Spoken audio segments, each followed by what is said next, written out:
We are following new developments in two big stories. Former City State's Attorney Marilyn Mosby's defense team and prosecutors offer their suggestions as to her sentencing in her federal trial. But first, we have an update on our investigation into Mayor Brandon Scott's flagship violence prevention program.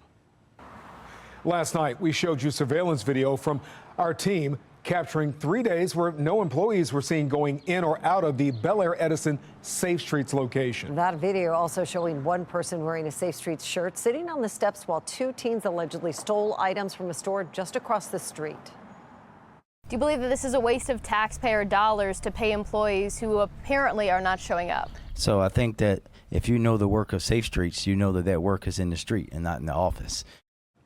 Thank you for joining us. I'm Kai Jackson. And I'm Mary Bubala. Fox 45's Mackenzie Frost has been investigating the Safe Streets program for years now. And tonight, Mackenzie went to Belair Edison to put the mayor's words to the test.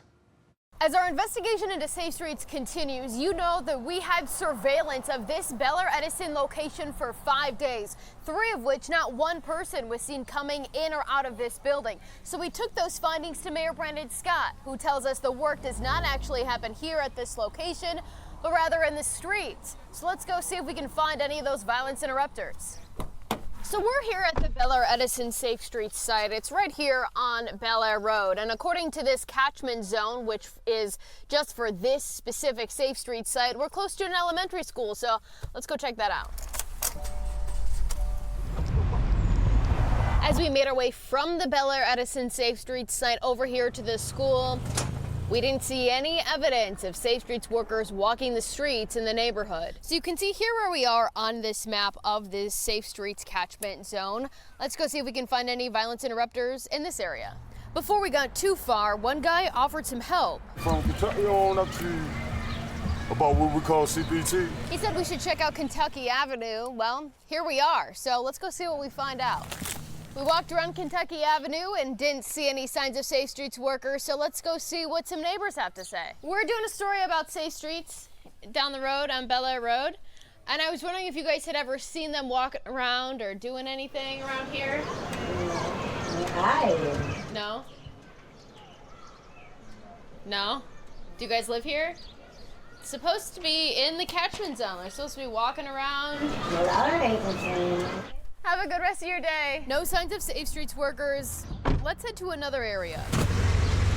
Driving down Belair Road, the heart of this Safe Streets zone, no signs of any workers. There was a shooting that took place right here in this parking lot a few months ago, and it was all caught on camera. The shooting unfolding here. I'm advised that you have a call for a shooting that just came out, Belair and Nicholas. Leaving 2 people dead. LifeBridge Health, the nonprofit running the Belair Edison site, refuses to disclose the Safe Streets worker schedules and time cards, even after our first investigation showing what appears to be no activity in or out of the building for several days. Thursday, Fox 45 News followed up again to see if we could get that information.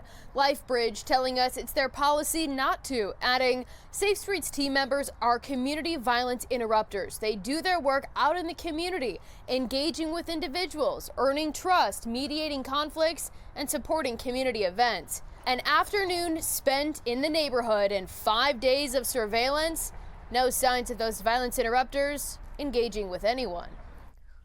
Our findings have renewed questions about taxpayer spending given the millions of dollars the city spends to operate the Safe Streets program. Mayor Brandon Scott tells me he's confident in the audit that's being done of Safe Streets, which only came after our relentless questions about how the city was spending your tax dollars. I obtained a copy of the engagement letter between the Comptroller's Office and Monzi dated February of 2024. It's unclear where the audit stands in the process of being completed, but I'm told it must be done by the end of this year. In the newsroom, Mackenzie Frost, Fox 45 News. I'm Mary Bubala. Thank you for watching. Here's another video for you to watch. Also take some time to subscribe to our YouTube channel.